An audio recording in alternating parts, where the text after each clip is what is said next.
It is the final day of a crucial UN climate conference. As warnings escalate over the perils the planet faces, can the world unite and agree a deal? Will Doha deliver? This is Inside Story.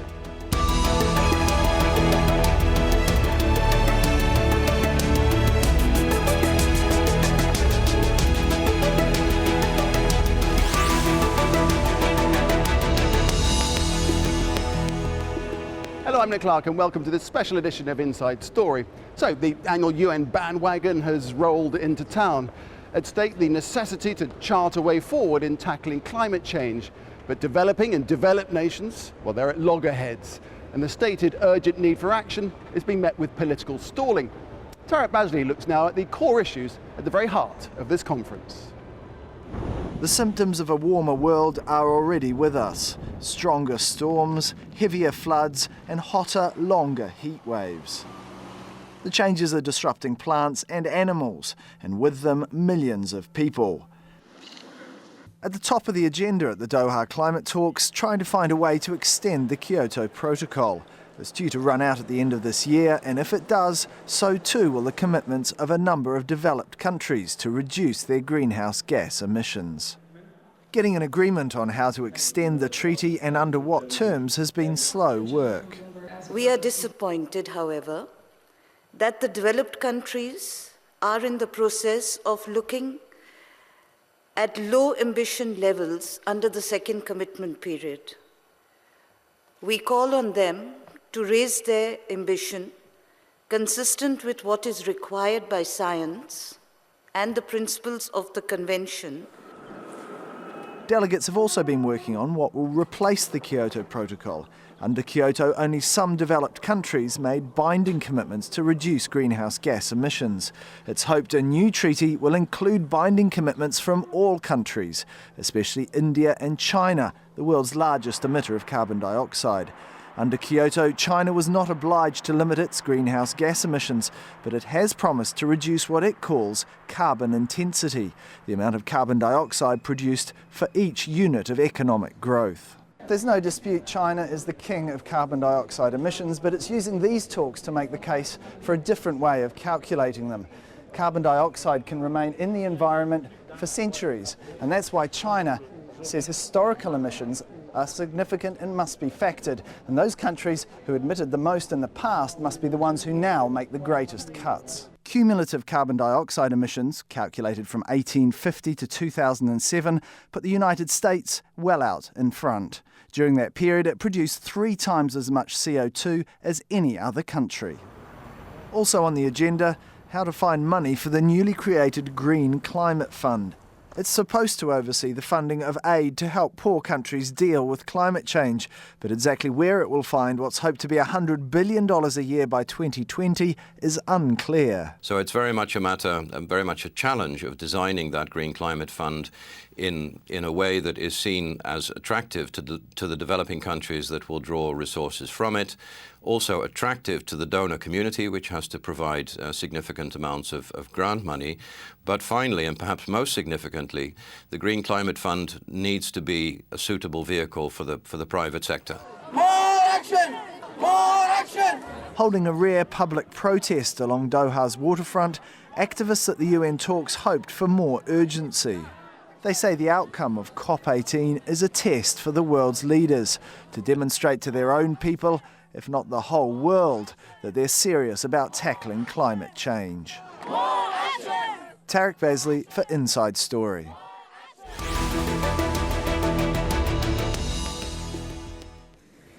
So here in the Convention Centre, let me introduce our guests I'm very pleased to say have joined us. First of all, we have Kumi Naidoo, Executive Director of Greenpeace International, then Wael Hmaidan, Director of the Climate Action Network, and finally Mohammed Jassim Almaslamani, who's Chairman of the Qatar Institute of Directors and a climate change negotiator for 10 years. Welcome to you all, gentlemen. The first question I'd just like to get out of the way, just this business of these climate change conferences, these almost like jamborees, aren't they? 17,000 delegates come in. They always run over. They're incredibly expensive to put on. What's the point? Well, firstly, for your viewers who don't know what COP is, because when it came to my city last year in COP17, it was called, my aunt was saying, is this a convention of police people? COP is the conference of the parties. These are all the countries that have signed up, recognizing that we have to take action. Sadly, over 20 years, we have not seen the COP delivering what the science and what the events on the ground are saying we need delivered. But I think when we make an analysis of why things work or don't work here, at the end of the day, however good the UN is and however good the presidency of the country that's hosting it, the real issue is there has to be political will in the different nations that are parties to the convention when, in terms of what mandates they come. So sadly, they're not coming with the mandates with the right ambition. I understand that, but isn't it the process that's dysfunctional? No, it's not the process, definitely. The process is fine. If you look now in the past 20 years, what has delivered more climate action? This process has delivered more than anything else. As Kumi is saying, this process captures the political will. So countries come here and this process tries to find what common political will exists and it captures it. But if the political will is low, then what can it capture is what exists. The work mainly is in capitals changing the political will there and raising ambition, especially in developed countries. And if you look at those who want to stop ambition, such as coal and oil companies, they focus their action in the capitals to reduce political will because they know if they stop it there, such as in the United States, they know that this process will not be able to capture much. But tell me one thing, perhaps you can help here, Mohammed. Why do they always overrun? Why do they always go on 24 hours, 48 hours longer than they should? After 2 weeks. It's become a cultural for, I've been in the negotiation for about more than 10 years. We start the plate, in the beginning with ideas and then it transforms to decisions. And then we wait for the political, our, senior people, presidents or ministers to come and endorse what we've been working through the days. So, and that's what's been going on the last 3 or 4 days. So, what we've prepared by technical people now is in front of the ministers to take political decisions. So it is always hard to take political decisions, This okay. Is the thing, Well, we've got 3 main strands of attack here. One, extending Kyoto. The second one is the roadmap to a new accord in 2015 with all developing and developed nations agreeing. And the third is finance. Let's talk about Kyoto first of all. Wael, if we could come to you first. Looking to renew it, it expires in 3 weeks' time. Does it really have any value at all when it only covers 15% of emissions? First, let me say there's a fourth strand that is very important because the deal 2015 talks about what we need to do after 2020. Right. But there's a fourth strand that talks about action before 2020, which is very important because if we don't close the gap in ambition in reducing carbon emissions between now and 2020, we will not reach our politically agreed target of 2 degrees, staying below 2 degrees temperature rise. So this is a very important element that should come out of Doha, and there are 4 important strands. Going to the Kyoto Protocol, the preservation of Kyoto Protocol has many value, a lot of value more than which countries are involved and which are taking actions. It is now the only instrument, legally binding instrument, that has rules and mechanisms that ensure accountability and ensures that we're assessing how much we're doing. The rest of the instruments existing are first not legally binding. They are decisions, they are not protocols. Protocols require ratification in capitals. The rest are decisions that are agreed here, and they don't include any mechanism that ensures that we are accounting for each emission that's happening out there. But you say that it's legally binding, but that was knocked into a cocked hat by Canada at the end of 2011, who just pulled out of Kyoto because they said it was too expensive, it was going to cost them $14 billion. So not really legally binding, is it? Well, pulling out is an option, but the minute you pull out, you get a lot of criticism. Canada is now recognized for the 4th year in a row as one of the worst, if not the worst, climate inactive country. And there's a lot of pressure. We've seen this year a huge demonstration of tens of thousands of people in the streets of Canada because of their actions on climate change. Yes, unfortunately, the existing system allows countries to pull out whenever they want. It's in almost every treaty. This exists, but we hope that this will give a message to civil society to act and put pressure on countries like Canada. There is another value as well, in addition to what Wael just said, and that is the world must not forget the history of this problem. And Kyoto helps us to actually remember that the problem of carbon accumulation has gone on for 2 centuries, that the rich nations actually they built the economies on burning of fossil fuels, and therefore this principle of common and differentiated responsibility, that is the language of this climate convention, has to be maintained, because sadly in the public conversation, in the private negotiations here, developed countries want to sort of negate and dehistorify the problem and say, well, everybody has to be treated exactly the same way. And developing countries, of course, are constantly saying, hang on a minute, you folks built your economies on this basis, now you're denying it to us, we are still poor countries, and therefore, that's not right. And that's something that's really important that people should remember, and Kyoto Protocol actually is the sort of placeholder, the memory to actually say, let's understand there's different responsibilities. But for not different everybody, countries. not everybody agrees with it, as we saw with Canada's action, and also New Zealand, Russia, Japan, not part of it. And of United course, States the United States never signed in the first never place. signed it in the first place. So it still has a big question mark, and then it doesn't involve the developing nations. So maybe we should just forget it and just move on to a roadmap to 2015, which involves both developed and developing nations. Well, Nick, it took 8 years for Kyoto to come in force. I mean, from 1997 up to 2004, when Russia ratified, then it became enforced. So, what I'm afraid of, walking from Doha with Kyoto finished in 31st of December, and with the death certificate of Kyoto. Because if we walk out without legally binding agreement, KB2, I mean, Russia and other countries like Japan, they denying to come up to KB2. And if they walk out of Kyoto, then next year we have nothing really, what they call legally binding agreement. Extending Kyoto, although it could be adopted here, but they have to go to their capital to endorse it. And that might take years. As I said, it took 8 years for Russia to come up with the ratification. And so, this is a very difficult situation for Kyoto now. Okay, well, Kyoto's one thing. 2015, the roadmap to 2015 for implementation in the year 2020 is another, which again brings in your point about, it's going to be too late, isn't it? Are we anywhere close to getting that roadmap underway? First, to get this roadmap, to get developed and developing countries to be equally treated in terms of type of commitment, not the amount of commitment. Of course, the amount of commitment should be shared fairly. Equitable sharing of effort is important. So yes, everyone's going to be under this new agreement, but will the developing countries sign on such a deal in 2015? And this will not happen unless we get the fair share distributed, and this is demonstrated in Kyoto. So actually, agreeing on Kyoto will help having a work program that achieves an agreement in 2015. Developed countries need to raise their ambition. They need to close the ambition gap between now and 2020, and by 2015, when you build the trust between developed and developing, because Copenhagen failed, there was a huge gap of trust between developed and developing, and you need to close it. And this only happens if developed say, okay, we're taking now leadership, we're raising our ambition, we're providing the 100 billion we promised by 2020, we're showing what we're going to be do.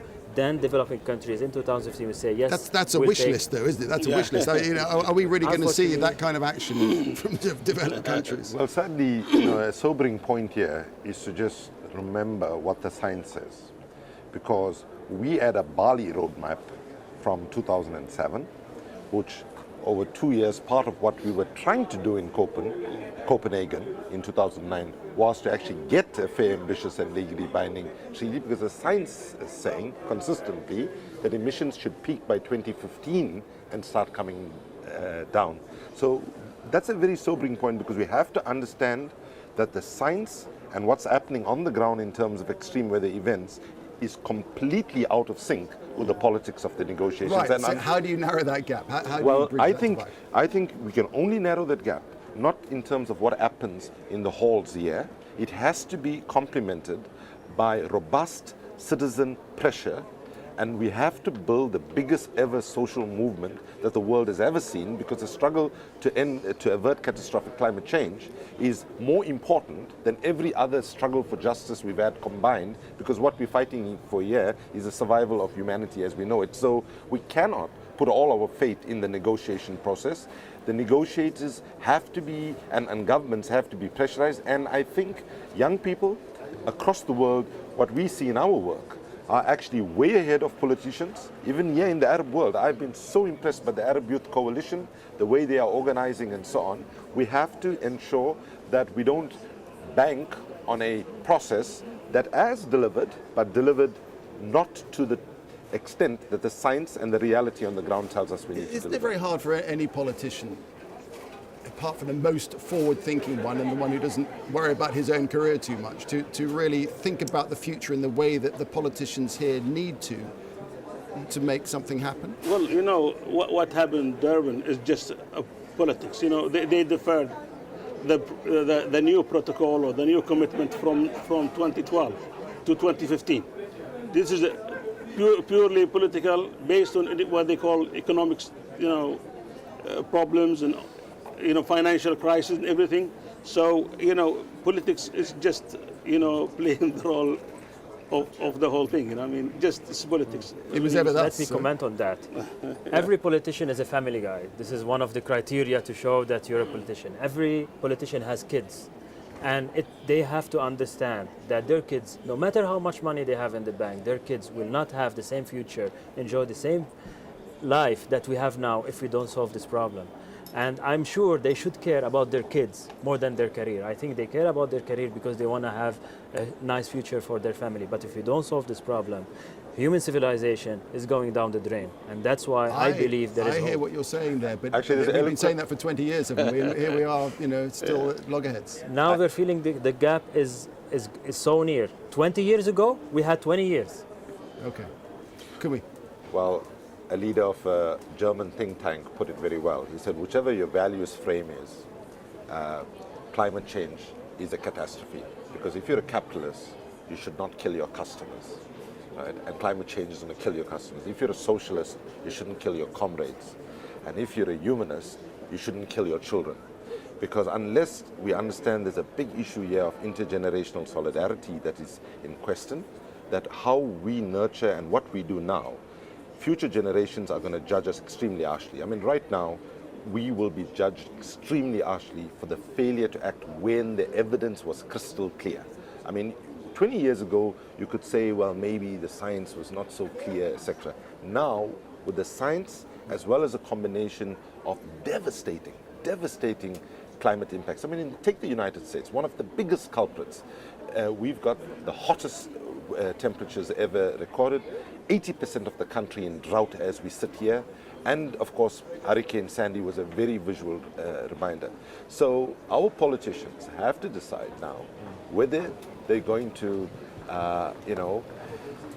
listen to the powerful fossil fuel lobbyists who actually control their decision making, or whether in fact they're going to take a long-term view. Because many reports have said every month, every quarter, every year we delay taking action. The costs, every opportunity we lose, the costs in human life, infrastructure and livelihoods is growing exponentially. But there is also a cost to fight it, isn't there? And we're talking about $100 billion a year from 2020. Can't you see where the politicians are coming from, given all the austerity measures that are taking place in their home countries? Where are they going to find that kind of money? I think the money is available, but there is no will to go along. Yeah. I mean, the money... But where is it available from? Hasn't it dried up from the banks? Hurricane Sandy costs around 60 billion. This is one country. Asking 100 billion to avoid such economical catastrophes from developed countries, all developed countries, is not much. If the US is going to pay 60 billion to this catastrophe, in 5 years they're going to pay 200 billion for such catastrophes, and so on and so on. The number is going to increase. The impact on the economy from climate change is much higher from the amount to solve it. So but it does mean that for money on that sort of scale means directing it from other funding projects, doesn't it? Well, it's dried up from the banks, it's dried up from utilities companies. Emission trading by itself could have that kind of money every year. I mean, carbon trading, the market have reached, I think, 2010, almost $120 billion of trading. I mean, that kind of money could be raised, I mean, because the U.S. out of Kyoto, I mean, the market lost almost, 70% of the value because the U.S. didn't join the Kyoto Protocol. It does come down to political will, right? Because if, as others have said, if the climate was a bank, we would have saved it a long time ago. The CIA and the Pentagon themselves in 2003 said to President Bush, in the coming decades, the biggest threat to safety, security, and stability will not come from terrorism or conventional threats, but will come from the impacts of climate change, and we are seeing it in my continent, Africa, already. So if you look at the amount of money going into military expenditure, which is completely indefensible, a fraction of that money, right? A small fraction of that money will completely generate the money, and even if the military and the intelligence community are telling us that actually take that money, put it in climate, because actually that is what will actually create a more safer world, then that makes sense to do. But our politicians do not have the political will to act with the urgency that the situation Actually, the money spent on marching bands in the US military is more than what developing countries are asking into the adaptation. This goes only into musical bands in the military, and that's enough if they just divert it to adaptation. It's amazing the facts you learn here on Inside Story. But again, we come back to this business, as Kumi was saying, of political will. But how do you encourage that political will? How do you massage it forward, if you like? Well, I hope that we come out with a work, what they call work plan for the Durban platform. I mean, that is needed now. We have to come out from here with that work plan. I think we need to do something about the long-term commitment. I mean, they will hopefully extend the working group for long-term, so that will could go up to 2015, and at least you have some kind of continuous process. Operationalize the CDM, all these mechanisms. All these mechanisms, processes. To be continued. I mean, that has to be there, on this transition period. All right, we're just running out of time, but Wael, just finally from you and then from you, Kumi, where do you find your optimism? My optimism, I think that leadership, this is what we've learned in social movement, leadership comes from everywhere, from anywhere. So it doesn't only have to come from developed. Every country has a responsibility. Actually, the convention principle of CBDR is CBDR-RC, common but differentiated responsibility and respective capabilities, i.e. everyone is capable, should do something, and we hope leadership comes from around the world, especially from this region, from Qatar and the other Arab countries who have the capability to do a lot. Do you think we've had the leadership we should have had here? Well, I think we would hope that they would commit to actions, and it's not too late. Actually, we're hearing hopefully that they're going to be announcing actions, but we're at the last hour, so we hope they do it today as fast as possible, because it will help actually the outcome here. Okay, Kumi, last word. My optimism comes from the fact that we can turn the crisis of climate change into an opportunity. That in fact, if we invest seriously in renewable technologies, energy efficiency, move in the direction of a progressive green economy, we can have a double win for the planet. We can, on the one hand, bring down emissions and avert catastrophic climate change, but if we made those investments in the proper way, we can actually breathe new lives to failing economies. We can generate millions of more green, decent jobs, and study after study is showing that. Our politicians must now have the guts to stand up to the oil, coal, and gas companies that are holding us back and move us in that direction and generate a completely revolutionary new industry that can assist with climate change, but also give people decent jobs and dignity in a more equitable world in the future. Okay, we'll have to leave it there. Thanks very much indeed. It's good to talk about it. We need more time, not perhaps 2 weeks like this conference has, but we certainly need more time now. But it's very good to talk to you. Thanks very much indeed. So, Kumi Naidoo, Executive Director of Greenpeace International, thank you. And Wael Hmaidan, Director of Climate Action Network, and Mohammed Jassim Almaslamani. We appreciate that. Thank you. Thanks very much indeed. And that's just about it from us here at Inside Story. Don't forget any comments or suggestions, just email them to us at insidestory@aljazeera.net. From me, Nick Clark, and our guests, it's goodbye.